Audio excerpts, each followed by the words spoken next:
Assalamualaikum warahmatullahi wabarakatuh. Kembali lagi dengan saya Dewi Firmania, NIM belakang 001 rombel akuntansi A 2019. Di sini saya akan menjelaskan mengenai sistem informasi manajemen, mengenai bab 6, sistem informasi basis data. Yang pertama saya akan menjelaskan mengenai organisasi data. Perusahaan membutuhkan jumlah data yang sangat besar untuk disimpan dalam sistem komputer berbasis informasi. Mereka hanya karena mereka melakukan transaksi bisnis yang begitu banyak. Jadi ada banyak data yang tidak berguna untuk pengambilan keputusan bisnis sehingga tidak efektif dan efisien untuk mengatur data. Agar dapat menggunakan data dan menghindari kekacauan, data konsep harus dipecah dan dikurangi menjadi konsep yang lebih kecil. Konsep-konsep yang lebih kecil ini membentuk blok bangunan yang bisa dikombinasikan untuk mereproduksi data asli yang terorganisir dan dalam format yang dapat diakses. Yang selanjutnya adalah hierarki data. Data bisnis ini diatur dalam hierarki.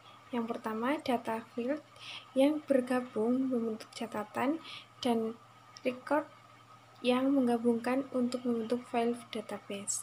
Data field unit terkecil dari data yang mewakili jumlah terkecil data yang dapat diambil dari komputer pada waktu tertentu.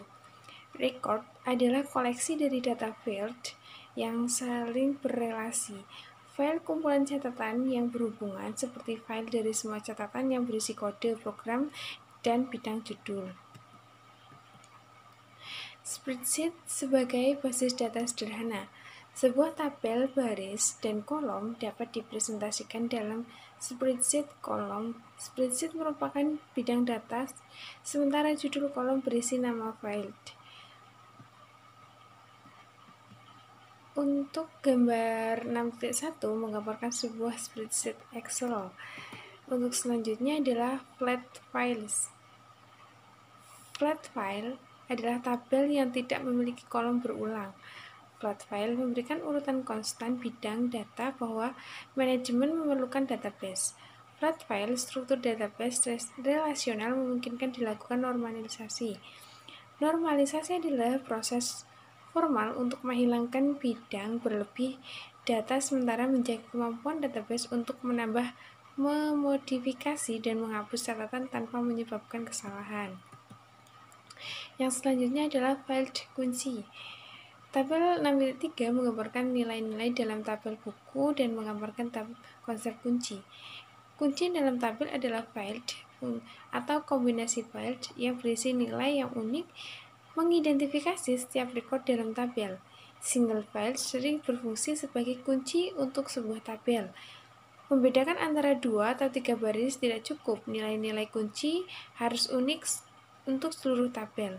Kandidat kunci adalah bidang yang unik mengidentifikasi setiap baris tabel, tetapi tidak dipilih untuk menjadi kunci utama. Yang selanjutnya adalah nilai field kode berulang antar baris. Beberapa tabel memerlukan nilai-nilai dari 2 atau lebih file untuk secara unik mengidentifikasi setiap baris dalam tabel. Tabel 6.4 menunjukkan proyek, tetapi perhatikan bahwa tidak ada nilai data file secara unik mengidentifikasi setiap baris.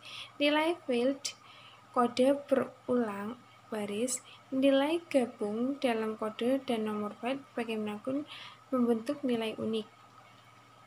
Yang selanjutnya adalah relasi tabel. Kadang-kadang mungkin perlu untuk bergabung dengan tabel awalnya berdiri sendiri. Perhatikan tabel 6.5, tabel departemen. Ini menunjukkan 6 departemen menawarkan mata kuliah dalam tabel mata kuliah. Perhatikan bahwa tabel tidak memiliki kolom yang sama. Anda mungkin dapat menebak yang ditawarkan masing-masing departemen saja berdasarkan nilai-nilai dalam bidang singkatan, tapi komputer perlu mencocokkan sama persis, tidak menebak. Tabel titik 6 menggambarkan tabel mata kuliah dengan singkatan yang ditambahkan. Yang selanjutnya adalah struktur database. Struktur database adalah cara pengorganisasian data untuk membuat pengolahan data lebih efisien. Struktur kemudian diimplementasikan melalui sistem manajemen database atau DBMS yang merupakan aplikasi perangkat yang lunak yang pertama menyimpan struktur database, kedua menyimpan data itu sendiri, yang ketiga menyimpan hubungan antara data dalam database, dan yang keempat formulir dan laporan yang berkaitan dengan database termasuk deskripsi data file. Selanjutnya adalah struktur hierarki database. Sistem Manajemen Database IDS adalah salah satu DBMS pertama dan sesuai dengan struktur database hierarkis. Struktur hierarkis dibentuk oleh kelompok-kelompok data, subkelompok, dan subkelompok lebih lanjut. Gambar 6.2 menunjukkan navigasi dari tabel jurusan ke tabel mata kuliah menggunakan struktur database. Yang selanjutnya adalah struktur jaringan database. Struktur jaringan database dikembangkan untuk memungkinkan pengambilan data spesifik. Mereka mengizinkan semua record yang diberikan untuk menunjuk ke record lain dalam database. Yang selanjutnya adalah struktur database relasional. Terobosan ini datang dari penelitian dasar yang dilakukan secara independen oleh CGDAT dan IF-Code menggunakan aljabar relasional. Mereka mampu menunjukkan bahwa database relasional diciptakan dari serangkaian tabel yang saling berhubungan. Pada kenyataannya, jauh lebih fleksibel daripada baik struktur database hierarkis atau jaringan. Sedangkan struktur database hierarkis dan jaringan bergantung pada hubungan fisik dalam bentuk alamat penyimpanan. Struktur database relasional menggunakan hubungan implisit yang bisa berseret dalam data. Yang selanjutnya adalah contoh database relasional. Database bernama jadwal telah dibuat dari tabel yang digunakan dari awal bab dan beberapa orang lain. Database diimplementasikan dalam Microsoft Access 2002 atau juga dikenal dengan sebagai Access XP. Database memecah beberapa informasi ke dalam label karena jika informasi yang disimpan dalam sebuah tabel tunggal, nilai-nilai berbagai data file akan diduplikasi. Selanjutnya adalah database jadwal. Contoh adalah implementasi pada DBMS Microsoft Access tetapi akan sama dengan setiap produk DBMS relasional. Tabel mata kuliah diakses gambar 6.4 adalah daftar nilai file data.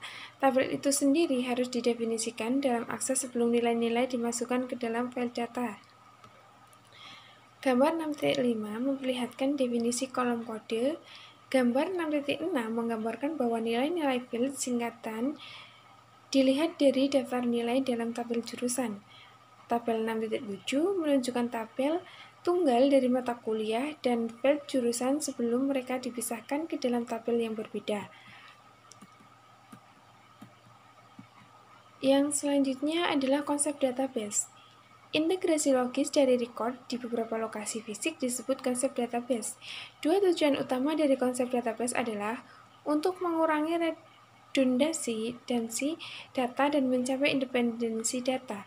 Independensi data berarti menempatkan spesifikasi data dalam tabel dan kamus yang secara fisik berpisah dari program.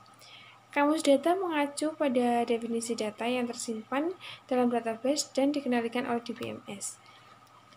Demikian yang dapat saya sampaikan. Saya akhiri. Wassalamualaikum warahmatullahi wabarakatuh.